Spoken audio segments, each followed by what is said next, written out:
All right, everybody, welcome back to Beans No Ball, Bean Talk episode 24. Now, obviously, we got so much to get into, a lot of news that obviously ended up happening through this week. So let's obviously start with the big one, the most important one, Daniel Jones getting benched. Not only to second string, not into third string, just this morning coming out fourth string. Now, obviously, that pretty much, I mean, they want him inactive for the rest of the season. Yeah, so they can literally, they can still have him in the team drills just because, he's still in the roster, but getting down to the fourth string now. They just don't want him there at all there. But the main Which reason, is not, I mean, say what you want about that. With what I was telling you, similarly, it's like what happened with Russ last year with the Broncos, that it's the injury incentives. That's the whole 23 point. million is what they're gonna have to pay him if the injury does lead up to 2025. That is his comp. So that's why I put him to third just for the contract. But I guess now they're just adding more salt to the wound, dropping into the fourth. Kind of just don't want him there. Which I mean, I get it. I mean, just doesn't make sense to me. But I guess you need, even if it comes down to an emergency quarterback, just don't even use him. But I mean, all this ends up coming down to picking him over Saquon. It just gets worse and worse for this. You didn't want to pay the guy $40 million to hand off to Saquon. Well, now you're paying him $40 million to sit on the couch. Exactly, there too. And I mean, now we're looking at this chart, right? Tommy DeVito's going to be the starter moving out. Backed up by Drew Lock. That's what now. Drew Lock backed up by Tim Boyle. And what I'm saying here, I don't like the idea of going with DeVito over Lock. I mean, I get it. I guess we're saying that it's going to be, they're writing out the tank. They're hoping to just get the highest draft pick they can and probably go for someone like Cam Ward, or if it's Shador, if it's Milroe, whatever. Although Milroe doesn't seem like he'll pan out as a top 10 pick at this point, but I get it. It almost seems like a circus show, and that's what people are already throwing it out. I mean, you're just throwing like, oh, Tommy Cutlets. So we saw his little run last season that happened with the Giants. I mean, I get it. If he puts you in a position that you're going to be competitive and you're probably still going to be losing the games you want. I mean, at this point, the Giants just want to lose games. The fan base, the team, they want to tank. I mean, this whole Giants team, look, outside of that little playoff stint in 2022. Outside of that, just a 9-7 and 1 team. Yeah, and they really they got it away with the one win against the Vikings there. But outside of that, there's really been no success for this Giants team. That's an understatement, right? But we knew from the get-go, Daniel Jones isn't going to be that guy, right? You had that one great season, that one good playoff push. That was pretty much just right for in their eyes. So we look at that thing too. It was a fluky season that they ended up getting into the playoffs, and they played a mediocre Vikings team. We played the Vikings team that we knew probably wasn't going to see. Even though we did pick them in that game, but the Giants did the best of it. You remember I took the Giants in that game. You did take the Giants on that one, but yeah, outside of that, and you paid him $40 million a year after that season. Like, come on now, like anyone with at least a decent IQ of what's going on in the football world, Daniel Jones was not worth that money. We've been saying it all along. And then choosing him over Saquon that you just mentioned, like this franchise is just. That's going to go down as arguably one of the worst contracts in NFL history. Exactly. And now look, Saquon's thriving with the Eagles, finally on a great team. Which was he going to be thriving that much here? Probably not, considering the Eagles O-line. I mean, we knew once he went to Philly with that top O-line, everything was going to start putting together for them. But yeah, if he would have stayed here, it probably would have been a better situation than what the Giants are in right now. Which, no, in general, if Saquon stayed here, they would have moved on from Daniel Jones. Everything probably would have ended up better. You would have retooled that O-line and gotten a better quarterback for him. Yeah, but that's not the case. And at this point, I wouldn't mind. The next game, I wouldn't mind if Drew Lock ends up coming in, during the game. And look, I'd love to see Drew Lock come in, but it's hard to see. I'm sure they're just gonna let DeVito write it out, whatever. But I think, another thing you got to think about, is Dable counting down the days to get fired, which, I think you got to look at it two ways. Was Dable holding Jones back, or was Jones holding Dable back? I think, it's definitely a little bit of both, if we're being honest. They're definitely both correlated between that. Daniel Jones, he was obviously making Dable, look really bad. How much, support Dable had for Jones, right? But again, not necessarily, because Daniel Jones wasn't Dable's favorite to become. I mean, he inherited Daniel Jones. Yeah, let's remember that. I mean, honestly, if it was up to Brian Dable, he probably would have wanted to move on from Daniel Jones. That wasn't the quarterback he would have wanted, and in his eyes, I'm pretty sure he would have wanted to keep Saquon and go look for a quarterback in this draft. I mean, I know you got Malik Neighbors, and that's gonna be something great to build for whoever your next quarterback is. It's just gonna be tough. But if you could have gotten a guy like Bo Nix, JJ McCarthy, we never know what could have happened if they would have moved on from Jones. Exactly. And when you're talking about Neighbors too, you know, if the whole situation with the Giants, you know, he could be gone out of the Giants in 3-4 years. Even if that's the case, then we're already losing a top weapon like that there too. You know, I'm gonna expect the shitter from DeVito. Not really gonna expect him to do really much there. If anything, you know, I do really want to see Drew Lock at least get some snaps, get some drives to see still see what he has. But again, season's done for the Giants. It's pretty been known here. Just write it out. Tank said, but DeVito again. I don't think this is the best case scenario for them. Then for Daniel Jones, what is it gonna be? Him probably gone. I mean, we see the matchup that they're getting here. It's a Tampa defense that has been struggling, but this does look like it could be a get-right game for them. Let them, you know, find their way back against obviously just a shit show in the Giants offense in general. But let's go to the other side of New York. I mean, is it arguably worse over there? I'm pretty sure it is. You fired Joe Douglas. Yeah. That should have been done long ago. I'm surprised. Well, I know we see the whole situation. Obviously, Aaron Rodgers, you know, none of that was going to end up happening. But if we're being realistic, Joe Douglas shouldn't have had his job going into this. And what are they, like 1-5 since they fired Saleh? I mean, just everything just getting back to where it's obviously Rodgers. And look, there's obviously, you know, different sides of the ball. So, you know, is this going to be better for the Jets that they got rid of Saleh, or is it going to be worse for the Jets that they got rid of Saleh? Really didn't make a difference. If anything, they got really, really worse, you know, outside of it. And it's just Rodgers. He's really just killing this whole Jets team. Pretty much. You know, he's ruining the chemistry. He's just throwing players under the bus, and you know. And I'm not going to say Saleh was a great coach either, but he wasn't a good coach. But, you know, he had that defensive side of the ball locked down, which is... And the Jets have been having, like, a very good defense these past couple of years. Was the issue, which ever since they fired him, you know, remember what we talked about? Nathaniel Hackett should have been the one to get most of the offensive struggles there. I mean, he's still there. I think he got demoted, right? But he's still in the system. You know, he's only there because of Rodgers. Man. Obviously, that's his guy right there. That's really the only reason there. I mean, he's literally trying to be LeBron, but worse in that way. Trying to be the whole GM with this freaking whole Jets team, but everything just is going downhill, right? And at this point, it's gonna be a matter. Again, it's gonna be another matter of time with this Jets defense. They can only do so much, and that's the one thing about the Jets. Last season, they were only able to do so much with that depleted offense. But even now, they haven't even been looking that good recently. I mean, we see obviously last week, it's called a struggling Colts offense. You give up 28 points. Yeah, you're good. But yeah, just a struggling offense does that to you. Just in general, everything coming down at that. I know the Jets defense has struggled, but I think regardless, you know, at this point the season's lost. Say it could have gone a different way if they would have kept Saleh, in my opinion. Just offensively, everything we already say enough about Rodgers.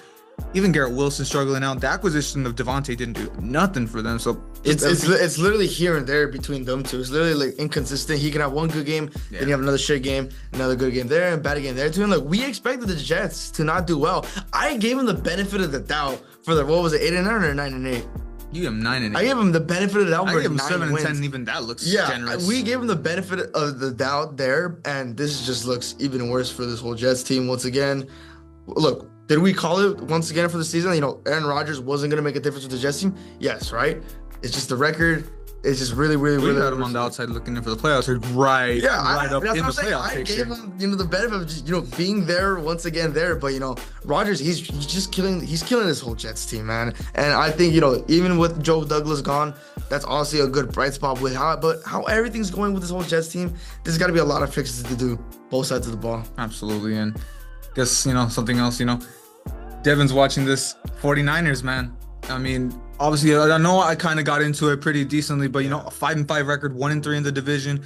It's good that you're splitting the games with the Seahawks, but, you know, that second game does give you a big tell, and you lose games against the Cardinals and the Rams, obviously two very close games. You still got the return matches coming, I believe, you know, that Thursday night early in the season and a Week 18 against the Cardinals. So divisionally wise, you know, that could still be salvaged, but you're putting yourself in such a tough hole that, like I also said, you know, the team doesn't look like it has much fight in them. Yeah. It's looking bleak for them. Yeah, this whole team, I mean, look. And I know they have injuries, but no. I wasn't going to mention the injuries. I was going to mention, you know, we probably thought, you know, the Niners team will probably be better now that McCaffrey's back, right? Yeah. But obviously he's still recovering from that injury, still a little slow, not being able to play in literally almost a year, basically, right? So obviously, you know, the whole offense is depleted, the defense is depleted there, right? And now looking at this NFC West, NFC West, it's still wide open, right? Absolutely. It's all these teams are behind one game behind the Cardinals. I mean, the Rams, the Seahawks, they're in and the last Niners. place, but they're Yeah. only a game out. Exactly. You're looking at their last place. That looks bad, right? But when we're seeing the Cardinals at the top of the division at 6-4, it's just they're one game off first place to really just secure that there, right? Could they make a bounce back? It really just depends on how Brock Purdy and how his weapons they're really going to have to help him because we see the whole thing with Brock Purdy. His D1 weapons, they're not helping him. He has a shitter. We've seen that a couple times there. But in this NFC West, it's really wide open too. Really, for the Niners, their really worst case scenario there is if the Rams just win out. Yeah, exactly. I mean, it's a little generous there, but I mean, just in general, I mean, you look at everything I said, defensively, how they look. Especially, I mean, I don't know how that injury is gonna manage Bosa. I don't know how he's looking. In the last drive against the Seahawks, like that Niners defense, they were just lost without Bosa. Yeah, they were lost. We see how Bosa, he's the anchor of that D line, right? Him out of that in the lineup for that final drive, it really took a hit. I mean, that O line for the Seahawks, they really got a boost because of that, right? Geno was getting more time in the pocket. He was seeing his reads better. Jason, his clutch Geno with him towards the fourth. It was really connecting there, right? That really big factor really helped the Seahawks, secure that win there, right? Yeah, you could say enough about the defense, but offensively too, like it's obviously, you lose Ayuk for the year. McCaffrey's still, trying to work his way back. Mason trying to get adjusted. Not as good as how he started. He's still he had that little injury he's still dealing with there. That's there too. Sure, so obviously, but Niners gonna throw him there and there too, right? So obviously, look, the injuries with the Niners. The whole offense has really only been Jennings. It has been, right? I mean, it has been since the start of the season. With Ayuk being slow, Juwan was looking like the one. Debo, he was always starting off slow, picked it up just a little bit there, right? But again, I'm not gonna put most of this blame on Brock Purdy. Though. Hope, I mean, obviously not hope, but for the Niners' sake, you would think, okay, you didn't have Kittle last week.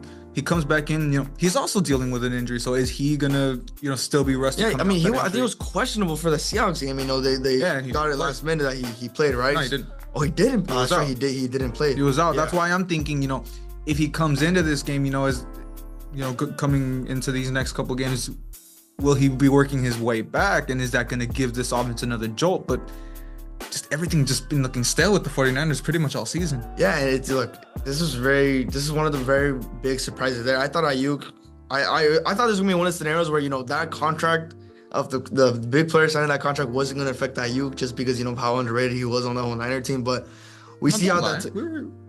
We were saying that he was going to have some struggles. Oh, yeah, because after that, because of, after the whole, from March all the way up to when he signed, we're just fed up with it. We're really... Just for just setting up. I mean, just, the attitude, you can tell sometimes when, I don't know, man. I never thought he was worth it. We just got fed up and we're pretty much on his downfall. He just went from an underrated, nice start to just, that's what I'm saying. Yeah, that's what I'm saying. We were on for it. He's worth the money. He's worth this and that.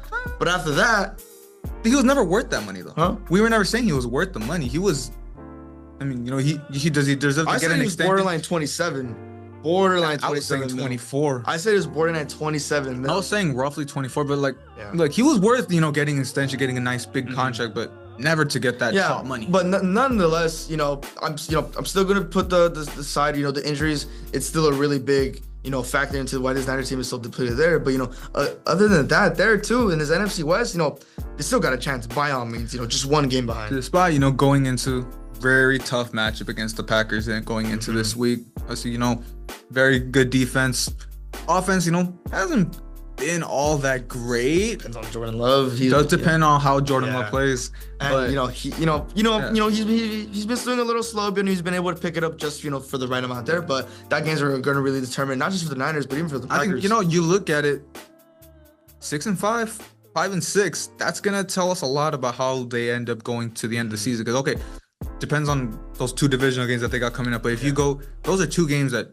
Easily one of those you can drop, and if you lose this one and one of those games, that's 7 losses, 10-7 in a pretty stacked NFC. It gets hard to see them getting into the playoffs. With how hot the Cardinals are doing right now, I'm expecting to see the Cardinals sweep them probably. Yeah, and you can even say that Rams game, you could definitely say they lose, and if they lose all 3 of those games at 9-8, forget playoffs at that point. Forget that. The Cardinals, I'm rooting for them for this division there. Really rooting for them. They still got the Lions and Bills, don't they?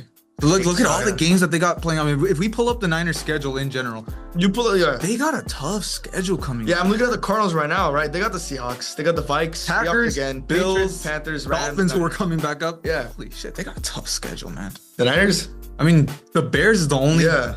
win that you could for sure see. for Literally, them. the only tough matchup you can kind of Sure, you say take that for into this consideration? Cardinals team to even say it's the Vikings.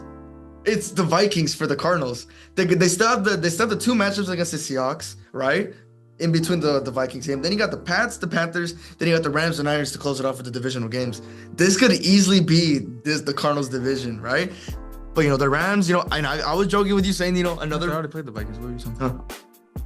no, the Cardinals. Oh, because you had said Vikings. I'm putting up the Cardinals. Look at No, that. I'm putting up the Okay, Cardinals. okay. Yeah. Oh, Yeah, they still have the two matches with the Seahawks. The Vikings game is right in between that, right? Then And the I'll give Patriots, them, Panthers. give them the wins against Yeah, Seahawks. then I'll the give them Patriots, against the Panthers, and Vikings. the Rams. The Rams game that's going to really depend it all right there, right? The Rams game is going to be closer than expected. I'm still picking the Cardinals that game. Little couple weeks back in there. Going into it, they're very different No, that's teams why, that's what from I'm week saying. 2 to week. I mean, when are we playing the Week Cardinals 2. again? No, from week 2 to I believe Yeah. we're playing on week 17. Mhm. Yeah, Yeah. it's very different from second week to second to last week. So And again, I the definitely have my subject hope for to that. change there. The Panthers, I'm not Panthers. The Cardinals end up going on a freaking L streak. Rams go on a win streak. Who knows there? But this Cardinals schedule, this last couple of games, And that's just looking at them. That's just looking at the Cardinals. 'Cause Yeah. Then you look at the Rams schedule. Mm-hmm. Still looking favorable. You got games like, I mean, what was on? I think the Saints is one that you would think you toss that up for us. The Bills is gonna be tough. The Eagles is gonna be tough, but I think it's winnable on Sunday night. But we'll see if I end up picking them. The Rams don't have that crazy of a schedule either. You put up even the Seahawks too. Just everyone looking who they got to play right now. The 49ers have the toughest strength of schedule, and they got the toughest road to the playoffs. Yeah, exactly. There. So we're gonna have to see. We're gonna see how Devin's mental health is gonna be right when we're closing off the semester. There, Rams and Cardinals. It's really gonna be up to them because their schedules they look very, very winnable from the last couple of games, outside from 1 and 2. Yeah, absolutely. And I think you had another topic that you wanted to throw in, didn't I think I you? just want to throw in just a little topic. It's the Commanders. Should we start having a little? I did mention this, didn't I? I did mention specifically because of Cliff Kingsbury. We know his track record going into November and December football. His teams have faltered. We remember the early surge the Cardinals had in 2021. They were 7-0. They're 7-0. They 7-0, lost 8-1. They lost to the Packers. They lost to the Packers in that game when AJ Green didn't know I what got the ball cars was. all hyped up thinking Yeah. the Packers were gonna make some noise. Yeah, they were 7-0. They started off and they had a little drop off there, right? And we saw what happened in the play. Which in one the was playoffs. the game that really set them down? Was that Monday nighter against my Rams that got us out of that rut that we had those three straight losses, then beat the Jaguars, and then right when we took those Cardinals on. I mean, we're going off track, but regardless, it's those Cliff Kingsbury offenses that they start off hot, and then late in the season they just flame out, and we've been seeing. I mean, I don't know. I don't have the metrics that what it is that ends up changing, but look at he just gets figured out. He finds something new that's working, and it gets figured out late in the season. And as much as I want to see Jaden Daniels to really continue this torrid Rookie of the Year campaign, let's also remember there's a guy in Denver that's really giving him a run for his money. We thought he was runaway favorite. Bo Nix is giving him a run. Yeah, and look, the one thing this is the Commanders team, quite literally, just like the Cowboys of last season, they can't win against teams above 500. I think they're 0-4 against teams of 500. The Ravens, the Steelers, the Eagles, and the Buccaneers. I think the Bucks are above 500. No, they're under. Okay, they're not. So 0-3. At the time they were above 500. But right now, the but still, regardless, Bucks they have a way better team That's what I'm saying. than But they at are the now. time, they didn't have a winning record. But currently right Godwin and now, Evans. look, they're still 0-3 against teams with winning records. There, and I thought this Eagles game was going to be the whole different factor that how good they started there. Not gonna go on top of the grass, and we already discussed it there. But when we're looking at the remaining schedule, you got the Cowboys, which should be a win there. I'm gonna have a very, very, very, very shitty Thanksgiving. All right, you got the Titans, you got the Saints, you got the rematch against the Eagles, then you got the Falcons. Okay, but no, realistically, as much as, and this is something that this is in the back of my mind that I didn't think before I started mentioning Cliff Kingsbury's offenses, is you also see they got a very, very favorable schedule coming. They only got it's that one Eagles game that they really, really kind of have to the worry Eagles, about. and I guess you could say the Falcons, but obviously we say how they've looked recently. No, that's literally what I mentioned before. Those two Your games. the Falcons are looking very bad right now. Then you're ending it off on the division game against another the Cowboys again. So that's 2 wins right there. And I don't want to just chalk up the Falcons as Yeah. that they're done just yeah. yet. They could, there's still time to there's 5 bounce weeks back, but, until that game. yeah. I could definitely see them, making a run, getting themselves right back. Kirk Cousins finding it in this offense once again. But it's really just Philly, especially division wise, because they're only 1 game and behind. a slip up. You never know with a slip up. You Exactly. never know if the Titans or the Saints are going to give them a good game.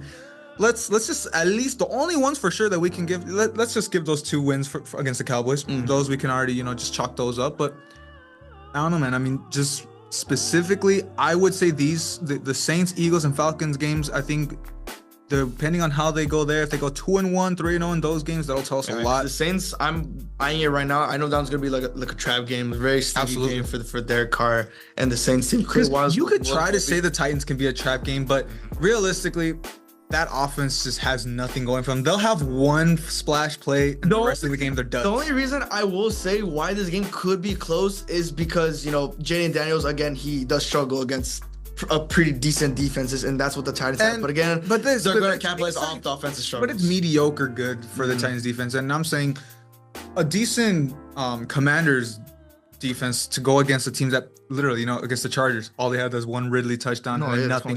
Against the Vikings, that 1 Westbrook-Akine touchdown and nothing. So I'm not too worried about the Titans, but I mean, just divisionally wise, you look at the Eagles too. I mean, I believe they had like a pretty favorable schedule themselves. Yeah. So I think we could chalk up as much as, I don't want it for you, but I think the Eagles end up taking this division, which was my original pick. We'll wait and see, but was mine too.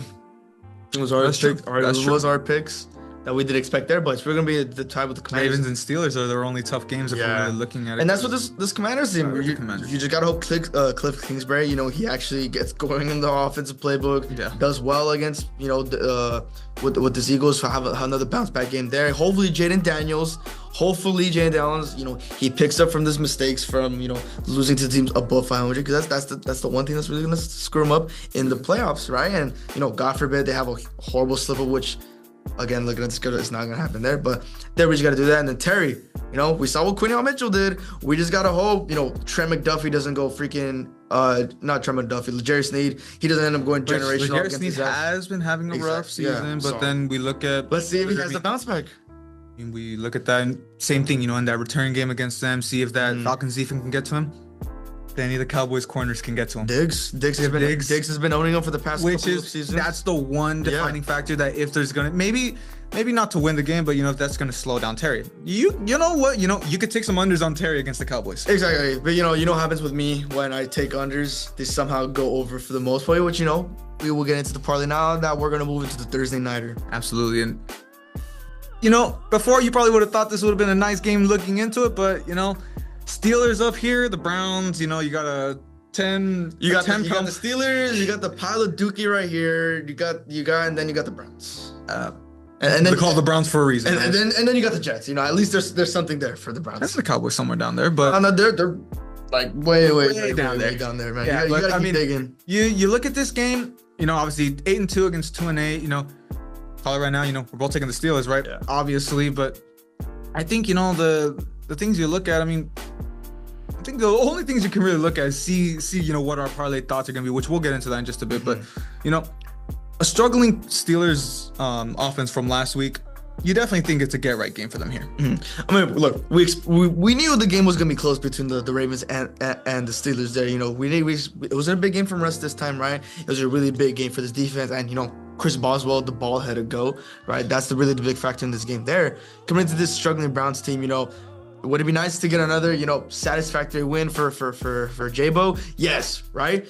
But against the Steelers team, like you said, this is another get right. This is another game for George Pickens to finally ball out once again, for Russ to get more adjusted, Najee to get good on the ground there. And that defense, with TJ Watt leading in, and we see with Joey Porter, another young Joey Porter Jr., the other young rookie. We're going to see how that's really all going to pan out for there. But remember, still a division game in this NFC North, AFC North. Still a division game. We see how this AFC North, they all hate each other. They'll always play those tough defensive matches. I'm calling right now. I'm going to say it's going to be a close game between these two, but I'm still going to say the Steelers are going to ride off this one. I'll absolutely think that. And the main thing you think about in this one is just, as much as you consider everything, defensively, the Steelers defense is going to lock down the Browns offense, just for me to think about that. look at the other side of the ball too. I mean, sure, as they've been too struggling. Both of them are struggling. The Steelers' offense has struggled. But the Browns' defense has just been, absolutely putrid overall. So I definitely think, we're gonna see, like I said, from the start, Russ get a get back game. We'll see about Najee. I'll get into that in the parlay, but I think just overall receiving end, it's gonna be a good thing. And we'll get into the parlay. I think that's the only thing that really matters in here. I know you say it's gonna be a close game. I think it's gonna be I'm gonna see a little more of a margin. But going into obviously road team first, I'll get the Steelers in this one. With Russ, like I said, it's a get back game for him. I think he's gonna bounce back this offense. Rough game last week. Regardless, he's pretty much a lock to get around 200 yards. So with his line set at 177.5, I'll take the over on his past yards. Najee, as much as I want to say that, he really, sets the tone early, I think he'll struggle just a bit against the Browns' run defense, which has been like the one minor bright spot for them. So I'll take the under 68.5 rush yards for him. And George Pickens, it seems like a free one. 4 receptions. I'll take the over on that. I guess, I think we're going to see the connection of him and Russ, really starting to flourish in this one. Yeah, and I got the Browns on this one. I got J-Bo, 210.5 pass. I'm going to go the over. You see, Jameis, he's a gunslinger. He's going to get you those garbage time yards. Yeah, it's the garbage time that'll get exactly. He's going to get them. He's been getting 300 plus, the past couple of games. Let's see if this doesn't come by me in the ass once again. Nick Chubb, love Nick Chubb, but, still a little slow from that injury. The game on the ground. See that front seven from the Steelers. I'm having him go under 52.5 rush yards. And then Jerry Jeudy, he's been kind of the main guy on this receiving end there. But let's see how it will. Let's see where Joy Porter's could be lined up between him and Jeudy or him and Elijah Moore, or he's going to rotate this and that. But I'm having him go over 47.5 yards there. And, he's been a really big factor in this past game for the Browns. Yeah, well, let's see if we can do it a little better. I held my end of the bargain last week. My parlay would have been enough to at least give us a hit. You went 1 for 3 on yours. So let's see if we start getting closer. Because I think an overall hit has only gone like once this season for us. I believe it was that Cowboys-Giants game, the only one we actually got into the positive range. But I haven't won big since that one NBA lineup. Well, yesterday I'm coming off of a nice Lakers parlay win. So let's see if we can keep this streak going. But that's gonna do it for us here. Thank you guys for watching. Hope you like and subscribe, and we'll see you right back for the Week 12 recap.